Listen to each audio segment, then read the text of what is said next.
Ons is vanoggend baie opgewonde want die Here is regtig besig met Lighuis en hy het onlangs vir ons, ek sê nou onlangs, maar is eintlik laas jaar, so as jy in die dienste was, dan sou jy dit gehoor het, maar regtig vir ons kom praat oor die missie van disipelmaking. So Matteus 28 vers 19 is die Great Commission en dit sê vir ons gaan dan heen en maak disippels. En vanuit dit het ons net beleef hoe die Here kom sê, maar Lighuis se visie is om 1500 disippels te maak. Mense wat Jesus volg in hulle dag tot dag. Mense wat leer om te volg in gemeenskap met mekaar. Dat ek meer soos Jesus sal praat, meer soos hy sal dink, meer soos hy sal optree en dat ek die Vader sal verteenwoordig waar ook al ek gaan. So daai maak ons ongelooflik opgewonde want ons weet as ons 1500 disippels in die goudvelde het, dan lyk die goudvelde anders. Ek noem dit sommer herlewing. Dan is daar herlewing as ons begin Jesus volg en represent waar ook al ons gaan. So vanuit dit het ons besluit dat ons een keer 'n maand bietjie gaan gesels oor hoe lyk 'n disipel se lewe. Wat beteken dit om 'n disipel te wees? En so ons journey nou al 'n rukkie saam en ons praat so een keer 'n maand oor die verskillende dissiplines wat deel vorm van 'n disipel se lewe. En vandag het ek die voorreg om weer met jou te praat oor een van hulle. Maar voordat ek vir jou sê wat daai spesifieke dissipline is, wil ek twee konsepte met jou deel en dit gaan eintlik maar die raamwerk vorm waarbinne ek hierdie dissipline aan jou voorlê. Nou Jean het vir my die intro gedoen wat gegaan het oor die tabernakel, so ek gaan bietjie daaroor verder gesels. Maar vandag as jy luister, wil ek hê jy moet luister met die idee dat hierdie 'n hoekom preek is. So dis nie soveel 'n praktiese hoe preek nie, dis eerder 'n hoekom preek. Hoekom is hierdie dissipline wat ek vandag gaan deel waardevol en essensieel? En ek glo dat die Heilige Gees daai kopswaai by jou sal bring en dat hy in jou gees vandag iets gaan deponeer. So julle sal sien as julle op pad uit is vandag, gaan daar QR codes wees, daar gaan een wees op die skerm, daar gaan een wees by die deur waar jy gaan exit en dan gaan daar ook hard copies wees vir ons mense wat dalk sukkel met tegnologie by die infodesk en dit gaan die hoe deel verduidelik. So as jy regtig voel die Heilige Gees stir iets in jou vanoggend, dan wil ek jou nooi, moenie net uitstap en verdwyn nie. Gebruik jou foon, doen die QR code ding, kry daai inligting sodat jy ook die toepassing, die praktiese deel daar ook inligting kan hê. So, terug na die konsepte toe. So die eerste konsep wat ek vandag met jou wil deel is die konsep van die tabernakel. En die tabernakel was hoofsaaklik in 3 dele opgedeel en ek gaan nie in te veel detail gaan nie, want ek het 'n spesifieke fokus hoekom ek hierdie konsep vir jou wil voorstel. So die eerste deel van die tabernakel was die voorhof gewees en julle kan dit vir my op die bord sit. En dit was basies 'n groot area gewees wat afgebaken was vir die Israeliete waar nie almal net kon ingaan nie. So die wat daar kon ingaan moes seremonieel rein gewees het en hulle moes daar ingaan met 'n spesifieke doel. So jy kon nou nie net daar uithang nie. Jy het gegaan omdat jy 'n vrywillige offer wou bring uit danksegging uit of jy moes toe gaan om 'n sondeoffer te bring. Daar was spesifieke tye en rituele wat jy dan hierdie plek kon betree as 'n gewone Israeliet. En dan natuurlik was daar ook die leviete en die priesters gewees wat in daai area beweeg het waar hulle dienswerk gedoen het. So dit was die voorhof gewees, 'n groot area afgebaken. En dan was daar die tweede deel gewees en dit was 'n tent gewees wat Jana vanoggend gedeel het wat geskei was in 2, maar die voorste deel was die heiligste. En daar kon jy net ingegaan het as jy 'n priester was. So nie al die leviete was priesters gewees nie. Net die stam, die nageslag van Aaron was priesters gewees. So jy kon net daar ingaan op geboortereg en die enigste rede hoekom jy daar kon ingaan is omdat jy eintlik sekerlike dienste verrig het. So hulle het die kandelaar gehad wat hulle moes seker gemaak het dat hy nooit uitbrand nie. Hulle moes die brood vervang het, die 12 rolletjies. Ek dink is een keer 'n week gewees, maar daar's verskriklik baie detail en simboliek. Maar ek wil hê jy moet verstaan, daar was nog 'n beperking gewees, nog 'n area met nog 'n beperking. En dan is daar die area wat Jana na verwys het, die allerheiligste. En dit was die deel gewees wat agter die massive voorhangsel was. So ek wil nou net kyk hierso, is hy vir my gesplit. Daar's hy.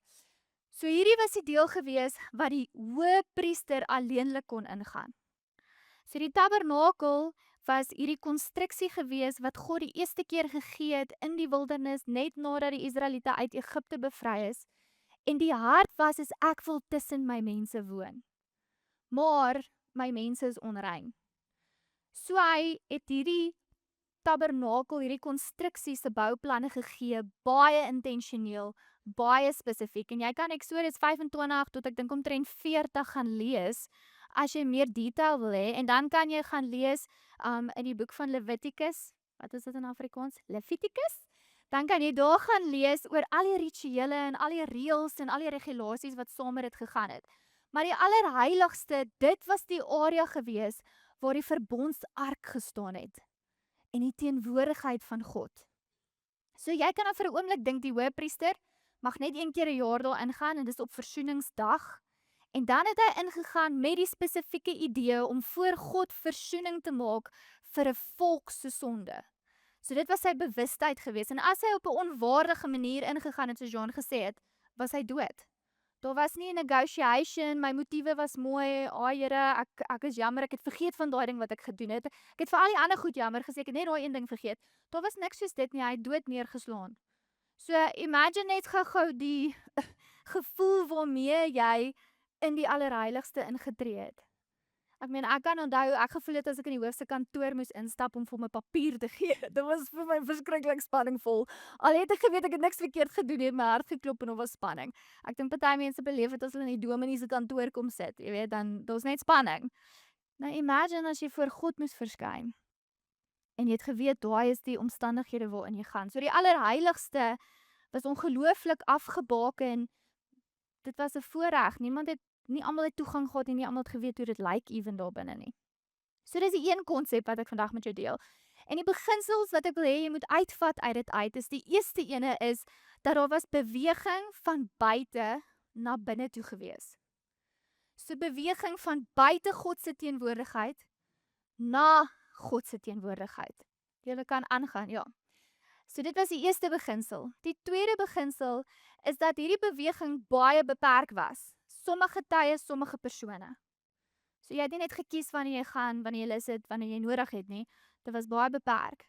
En dan die derde beginsel was is dat hierdie beweging was net bepaal gewees deur goed soos geboortereg, rituele, offers, baie streng sisteme en strukture.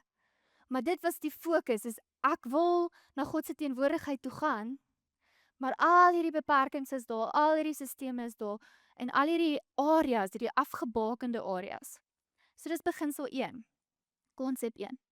Die tweede konsep wat ek wil hê jy moet in jou gedagte hou, voordat ek vir julle die dissipline voorsit, is die konsep van die samestelling van die mens, hoe jy as 'n mens saamgestel is.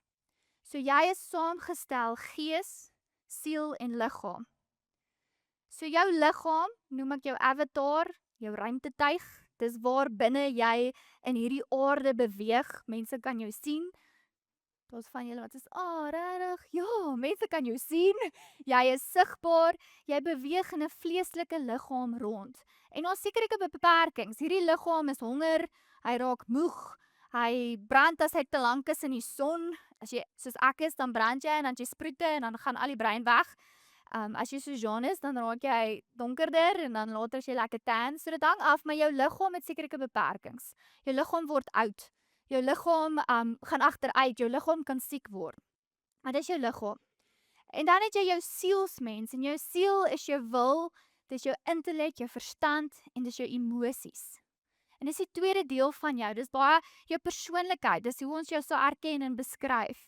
Dis hoe jy redeneer en dis hoe jy dink. Jy sal eintlik maar dink soos jou brein. Maar dit staan ook los van jou brein. Jou brein is 'n orgaan en dan het jy jou verstand, jou wil, jou intellek, jou emosies. En dis jou sielsmens. En dan het jy jou geesmens. En jou geesmens is jou Godbewustheid. Dis waar jy God ervaar.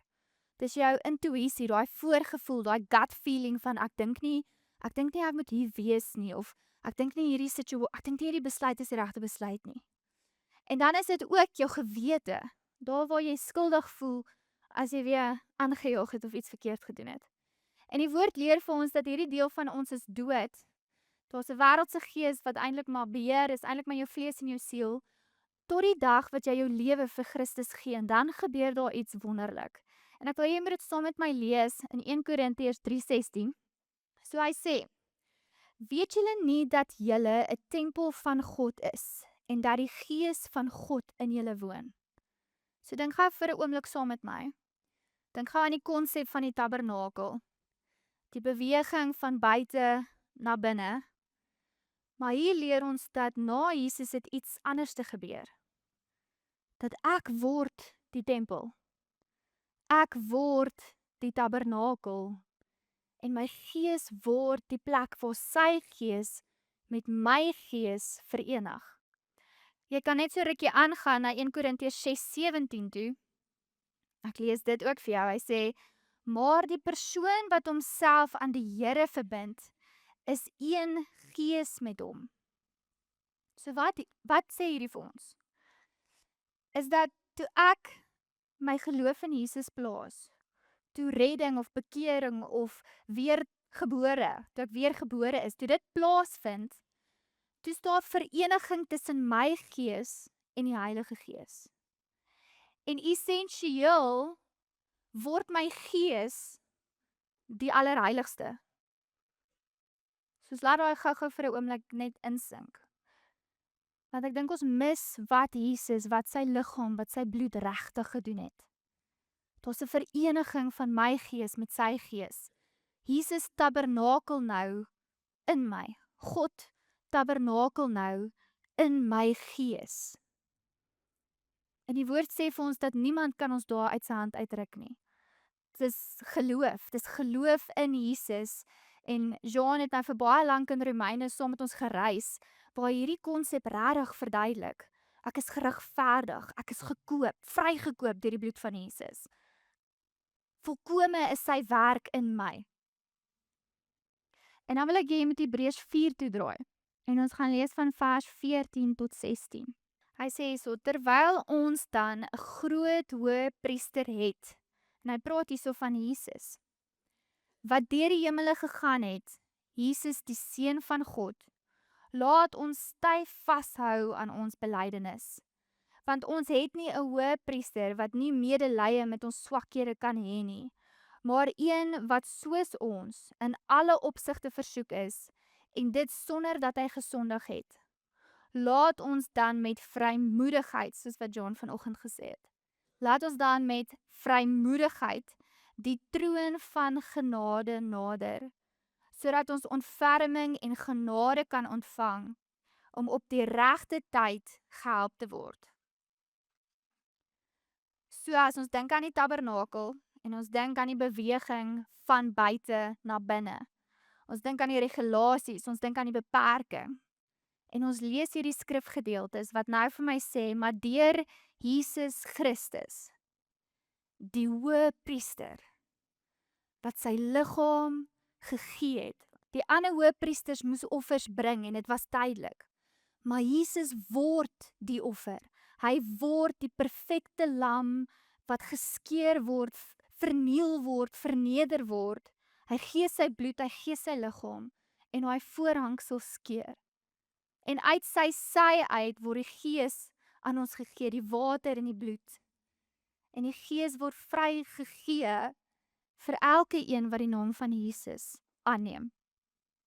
Jesus vaar op en hy sit in hemelse plekke en hy stuur sy Gees. Hy sê ek los julle nie soos weeskinders nie. En daai Gees word nou een met my Gees. En ek word 'n tabernakel. Iets wat in die Ou Testament, wat onder die ou verbond nooit moontlik was nie.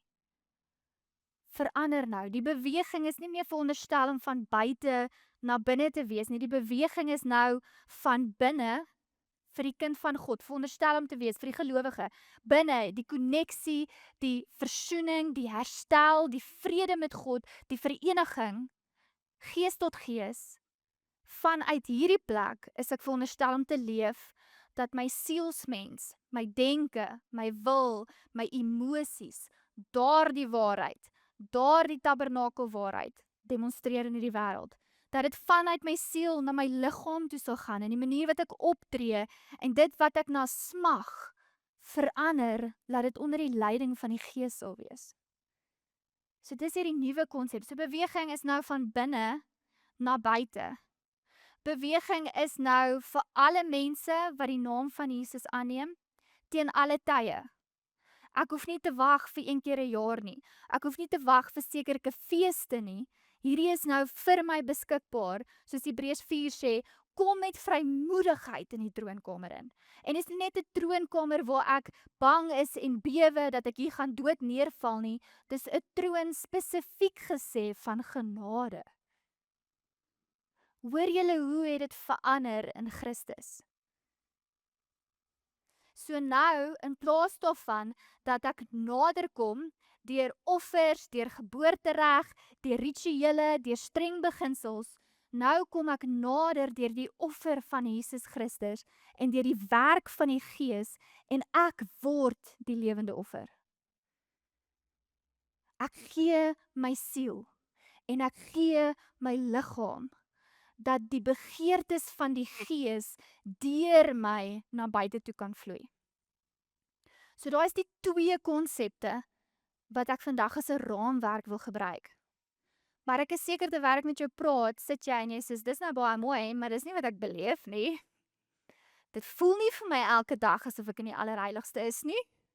Veral nie as my kind op die grond rondrol in tantrum, want sussie het die pap geroer. Dit het in ons huis gebeur in die week, kan ek net sê, dit was amazing. Ek voel nie soos die allerheiligste as my vlees nie lus is om op te staan vroeg in die oggend. Weet jy hoe lyk my program? En nou moet ek tyd maak vir Bybel lees. Ek verstaan in elk geval nie wat ek lees nie. Ek voel nie soos die allerheiligste as my emosies reageer en is vir my lekker om te flirt met die getroude man. Dan voel dit nie vir my soos die allerheiligste nie. Dit voel nie soos die allerheiligste wanneer my vlees weer crave na daai goeders waaraan ek so lank al verslaaf is. Of dit nou suiker is, of dit nikotien is, of dit middels is of pille is, dit voel nie vir my soos die allerheiligste in daai oomblik nie. Dit voel nie soos die allerheiligste as jy vir my sê ek moet vergewe. En alles in my sê vir my emosies is seer en verwond. Dit voel ook nie soos die allerheiligste as jy nou vir my kom sê ek moet een of ander kinderlike of waansinnige ding doen. Hoekom moet ek my hande in die lug opsteek terwyl ek aanbid? Maak mos nie sin nie. Wat 'n logiese impak het dit nou? My verstand struikel. Dan voel dit nie vir my of ek in die allerheiligste is nie. En ons belewenis van hierdie waarheid ontbreek. En ons ploeter nog steeds voort van buite na binne. Want nou voel ek weer skuldig en ek voel weer soos 'n mislukking en ek voel God is kwaad vir my en ek voel ek sal nooit heilig en goed genoeg wees nie. So ek begin weer probeer maar struikel, gaan terug, probeer maar struikel, gaan terug. Waar die waarheid, die woord vir ons sê dat my liggaam is nie veronderstel om die waarheid te bepaal nie. Dat my sielsmens is nie veronderstel om my belewenis te bepaal nie. Maar hierdie allerheiligste waarvoor Jesus so duur betaal het, dit is my realiteit. En dan lees ons in Johannes 12, jy kan asseblief vir my sien toe blaai, vers 24. En ek wil net vir jou 'n raamwerk gee, wat ek dink nogal so groot impak maak wanneer ons hierdie skrifgedeelte in hierdie raamwerk lees, is dat hierdie is net voor die triomftog. So net voordat Jesus op die donkie in Jerusalem inry en die mense skreeu, Hosanna, Hosanna, die seun van Dawid. En onthou, ons het nou Hebreërs 4 gelees wat sê dat Jesus is die hoëpriester wat net soos ek en jy deur elke liewe temptasie gegaan het. So dink gou-gou vir 'n oomblik saam met my. Jesus wat deur elke temptasie gegaan het, gaan nou op hierdie donkie in Jerusalem inry. En sy volk, sy mense gaan uitroep en hulle gaan hom wil koning maak. Dink julle vir 'n oomblik daar was dalk daai temptasie gewees om te sê, "Jesus, maar kom ons bypass net die kruis en kom ek vestig my eie koninkryk." Ons dink nie so aan Jesus nie want hy was die seun van God, maar as Hebreërs vir ons sê hy is deur elke liewe temptasie net soos ek en jy en hy het dit oorkom, hy het nie gesondig nie, so hy het nie gestruikel nie, maar dan beteken dit die temptasie kon dalk daar gewees het. So, dis die scenario. So, Jesus weet, hy gaan na Jerusalem toe, die kruis wag vir hom, maar voor dit is daar hierdie groep mense wat in 'n oomblik hom sal koning maak. In 'n oomblik vir hom sal sê, "Jesus, maar ons gee ons lewe vir jou. Ons sal jou dien." En hierdie is Jesus se woorde in daai konteks. Johannes 12 vers 24. Hy sê, "Amen, amen, ek sê vir julle, as 'n koringkorrel nie in die grond val en sterf nie, bly dit net een enkele korrel. Maar as dit sterf, dra dit baie vrug. Wie sy lewe liefhet, verloor dit, maar wie sy lewe in hierdie wêreld gering ag, sal dit vir die ewige lewe behou. As iemand my wil dien, laat hy my volg, en waar ek is, daar sal my dienskneg ook wees. As iemand my dien, sal die Vader hom eer." So essensieel sê Jesus vir ons, dat die saad van God is nou in my en jou. Sy gees verenig met my gees en jou gees. Maar as die siel en die liggaam nie sterf nie, dan kan hierdie saad nie uiting kry in hierdie wêreld nie. Dan bly dit 'n enkele korrel. En Jesus verstaan daai en hy sê, "Nie my wil nie, maar U wil." Dis sy gebed in Getsemane. Here, nie my wil nie, maar U wil. En Jesus dwing sy siel en sy liggaam om onderdanig te wees aan dit wat die Gees hom lei om te doen. En dit verander vir ewig my en jou toekoms. Sy gehoorsaamheid verander ons toegang tot die Vader.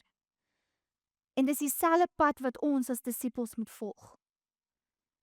As ons nie sterf in ons siel en ons liggaam nie, kan ons nie vir sy koninkryk baie vrug dra nie.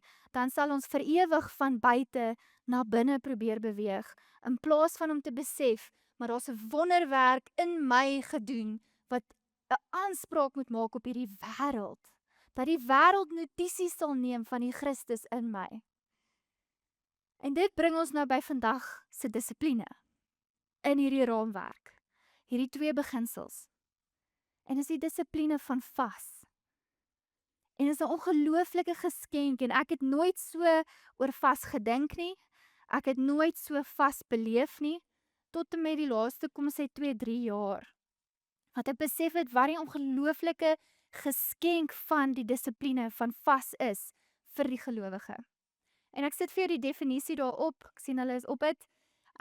Die vrywillige onthouding van kos vir 'n geestelike doel, om die Here met groter fokus, nederigheid, afhanklikheid en toewyding te soek. Dit gaan altyd saam met gebed, aanbidding en skriflesing. So vas is nie 'n hunger strike nie, dis nie punishment nie, dis nie 'n diet nie, dis vir 'n geestelike doeleinde. En dit het te maak met hierdie wat Jesus sê, as die saadjie nie in die grond gaan en sterf nie, bly dit een koringkorrel. So vas is hierdie geskenk wat die Here vir my en jou gee, 'n wapen wat hy vir ons gee, waardeur ons onsself kan nederig stel, waardeur ons die siel en die liggaam kan verswak. Psalm praat van Dawid en hy sê, "I humbled my soul through fasting." Ek het my siel verneder deur vas. Nou daar's 'n klomp verskeie redes waarvoor jy kan vas. As jy die skrif gaan lees, dan gaan jy sien daar was sulke sleuteloomblikke, sleutelmomente waar mense gevas het. Direksie, as jy direksie nodig het of jy moet besluite neem in gebed, dan is vas 'n goeie way to go en ons sien dit in die skrif, dat baie keer as mense voor 'n besluit gestaan het, of as hulle op die Here gewag het en nie seker was wat om te doen nie, ons sien dit in die Nuwe Testament voordat hulle disippels gekies het byvoorbeeld, dan het hulle gevas. Of jy kan vas vir deurbraak. So ons sien baie keer in die skrif, Ester byvoorbeeld, roep 'n vas, toe hulle agterkom, maar hierdie Haman wil die Israeliete vervolg. En hy sê, "Oké, maar kom ons roep 'n vas vir 3 dae en hulle vas vir deurbraak." Vir deurbraak, of dit nou is in redding, bevryding, genesing, saligheid, vas vir iemand se redding, vir iemand se saligheid, daar's 'n verskeidenheid redes. En dan die laaste een is ook jy kan vas want jy wil dieper kennis van die woord hê, jy wil insig hê. Ons sien Daniël byvoorbeeld, daar's 'n droom en hy sê, "Here, U is die een wat die mysteries reveal." So die Here reveal wanneer ons onsself humble.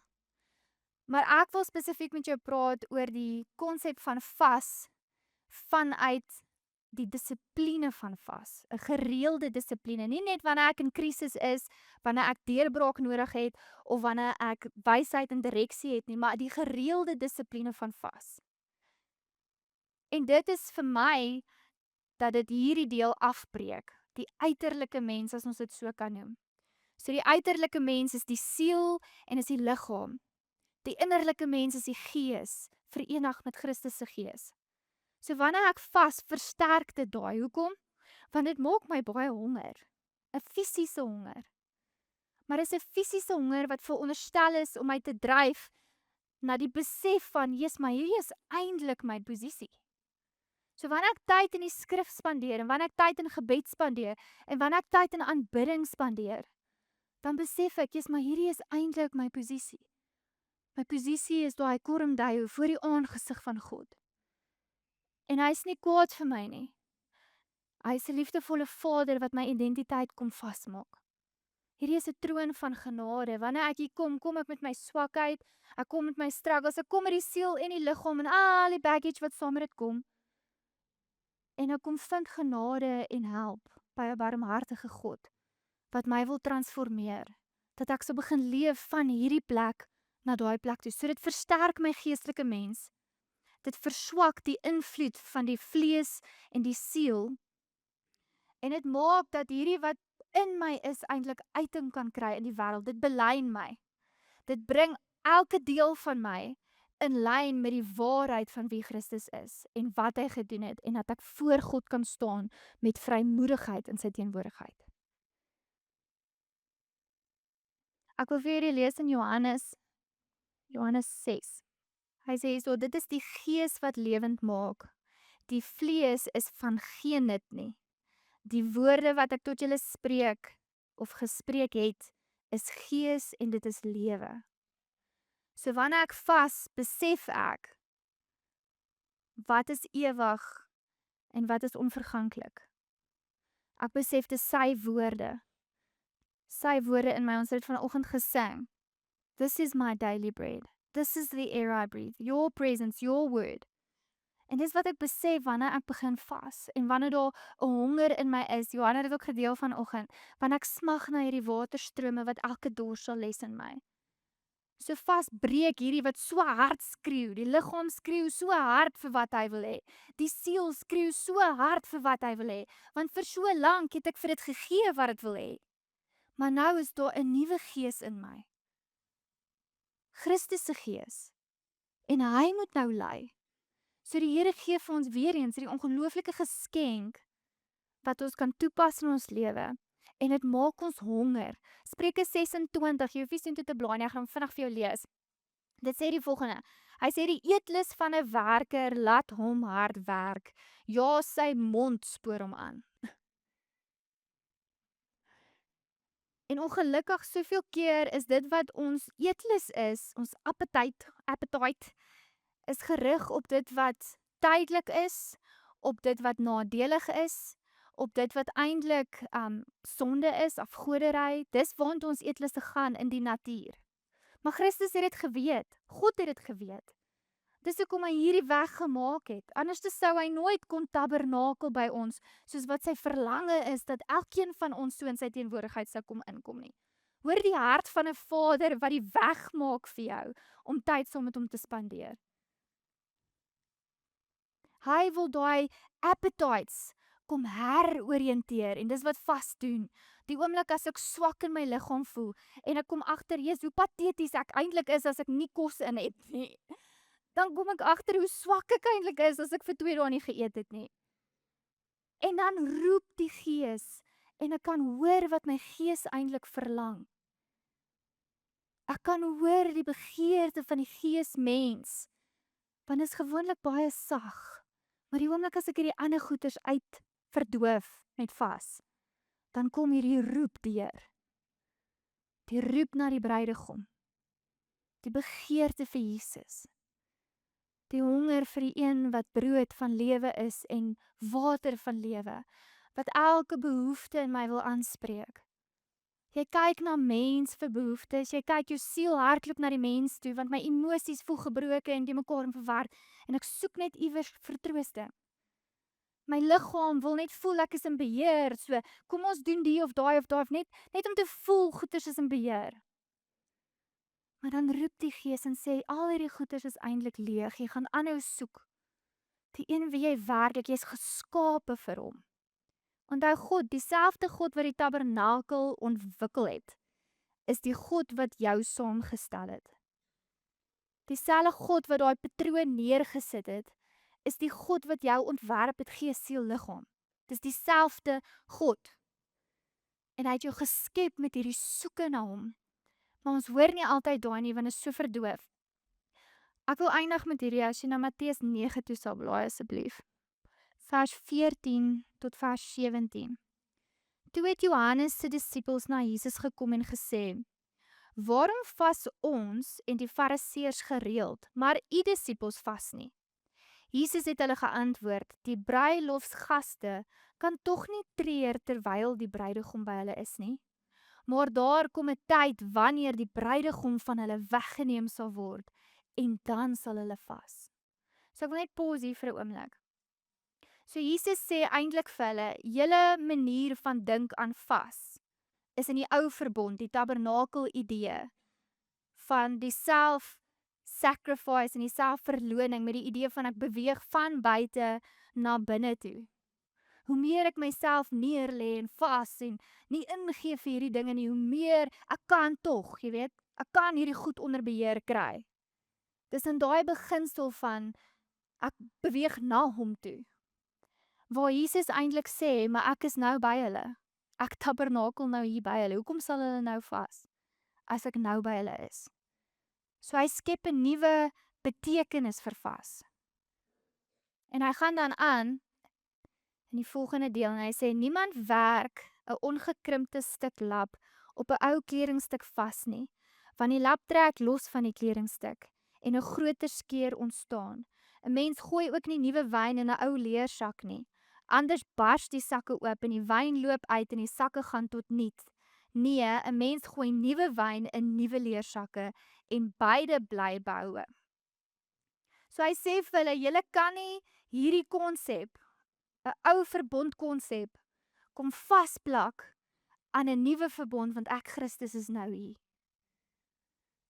So ons vas nie meer na hom toe nie. Ons vas nou dat ek sal besef ek is in hom, dat ek hierdie waarheid sal ontdek en dat ek vanuit hom sal begin leef na die wêreld toe. Ek vas want ek is honger vir meer van my bruidegom. Ek vas want ek verlang na hom. Ek vas want ek besef, Jesus, dit wat my siel so soek en dit wat my liggaam so soek, is nietig. Maar U, Jesus, is ewig.